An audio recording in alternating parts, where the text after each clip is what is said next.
શ્રી ભાનુબેન જે ગૃહની અંદર જે માંગણી લઈને આવ્યા છે તેમાં મેં અને આમ આદમી પાર્ટીએ આ માંગણીમાં સમર્થન પણ જાહેર કર્યું છે, પણ સાથોસાથ આ ગૃહની અંદર ભાનુબેનને સૂચન પણ આપ્યા છે કે જે બેન આ જે સામાજિક અને ન્યાય વિભાગમાં વર્ષ 2024 અને 25માં આ વિભાગ ખૂબ જ મહત્વનો હોવા છતાં બજેટ ખૂબ જ ઓછું ફાળવવામાં આવ્યું છે અને સામાજિક ન્યાયની સાથોસાથ એક બીજો વિભાગ મહિલા અને બાળ વિકાસ અને આ વિભાગમાં પણ વર્ષ 24 અને 25ની વાત કરીએ તો આમાં પણ ખૂબ જ ઓછું બજેટ ફાળવવામાં આવ્યું છે। સાથોસાથ ગૃહની અંદર આમાં મેં સૂચનો આપ્યું છે કે આજે હું મારા બોટાદ જિલ્લાની વાત કરું તો મારા બોટાદ જિલ્લામાં જે કુલ આંગણવાડીઓ જે છે એની વાત કરું તો કુલ મારે 569 આંગણવાડીઓ હાલ અત્યારે કાર્યરત છે, જે વિસ્તારની દ્રષ્ટિએ સંખ્યાની દ્રષ્ટિએ ખૂબ જ નહિવત છે। સાથોસાથ 141 આંગણવાડીઓ એવી છે મારા બોટાદ જિલ્લામાં જે ભાડાના મકાનમાં આજે પણ ચાલી રહી છે અને એ જે ભાડાના મકાનો જે છે એ ખૂબ જ જર્જરિત છે, જેમ કે તુરખાની આંગણવાડી હોય દલિત વિસ્તારમાં, એટલે કે જ્યાં જ્યાં પછાત વિસ્તાર છે ત્યાં આ આંગણવાડીઓના મકાનો ભાડાના છે, નહીં કે પાકા મકાન બનાવવામાં આવ્યા છે। એવી જ રીતના મારા ભાવનગર જિલ્લામાં પણ આંગણવાડીઓની સંખ્યા ખૂબ જ નહિવત છે, જે આંગણવાડીઓ છે એ ભાડાના મકાનમાં છે, જર્જરિત વિસ્તારોમાં છે। એટલે વહેલી તકે પોતાના મકાનમાં સારા વાતાવરણમાં પછાત સમાજના બાળકો આંગણવાડીમાં અભ્યાસ કરી શકે એના માટે થઈને અમે સૂચનો આપ્યા છે। સાથોસાથ આ બજેટમાં મહિલાઓના ઉત્કર્ષ માટે કોઈ જોગવાઈ કરવામાં નથી આવી। આની પહેલા જ્યારે માનનીય આનંદીબેન પટેલ જ્યારે ભારતીય જનતા પાર્ટીમાંથી જ મુખ્યમંત્રી હતા ત્યારે દર વર્ષે એ એક મહિલાઓ માટે એક કેલેન્ડર બજેટ લઈને આવતા હતા અને બજેટમાં જોગવાઈ મહિલાઓ માટે કરવામાં આવતી હતી। તો આજે પણ આ માંગણીઓમાં જોવા મળી રહ્યું છે કે આ જે મહિલાઓને લઈને આમાં કોઈ વાત રોજગારની કરવામાં નથી આવી। સાથોસાથ જે પ્રાઇવેટ કંપનીઓ છે, સરકારી કંપનીઓ છે, એમાં મહિલાના ઉત્કર્ષ માટે કોઈ અનામતની વાત આ માંગણીઓમાં કરવામાં નથી આવી। મોટું આપણે જોવી તો આજે પણ મારો બોટાદ જિલ્લો હોય કે ભાવનગર જિલ્લો હોય કે ગુજરાતના અન્ય જિલ્લાઓ હોય, ખાસ કરીને ઓબીસી સમાજના વિદ્યાર્થીઓ માટે કે વિદ્યાર્થીઓની માટે આજે પણ એક પણ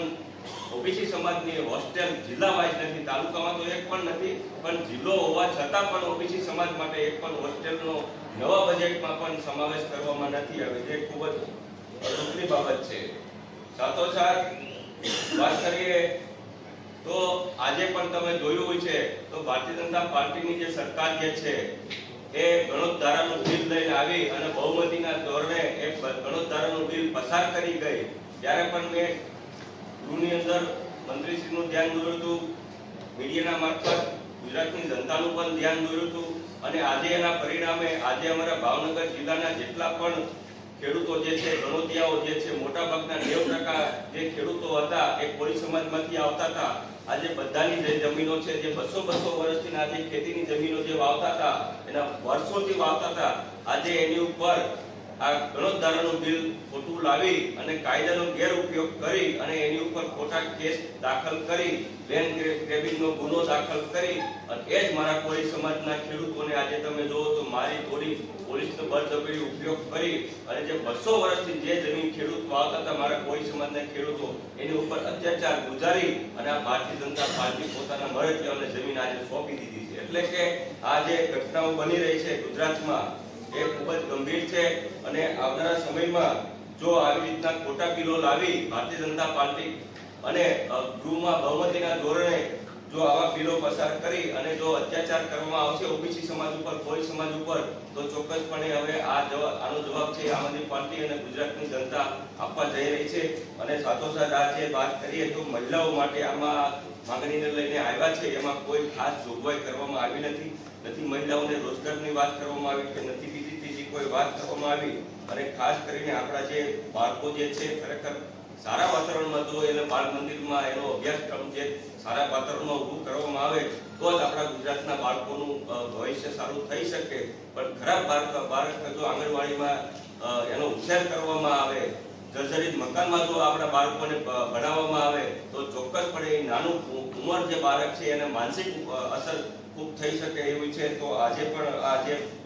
ઘણી બધી ગુજરાતની આંગણવાડીઓ જે છે એ ખૂબ જ જર્જરિત છે અને ભાડાના મકાનમાં છે, જેને આમ આદમી પાર્ટી પકડી રહી છે.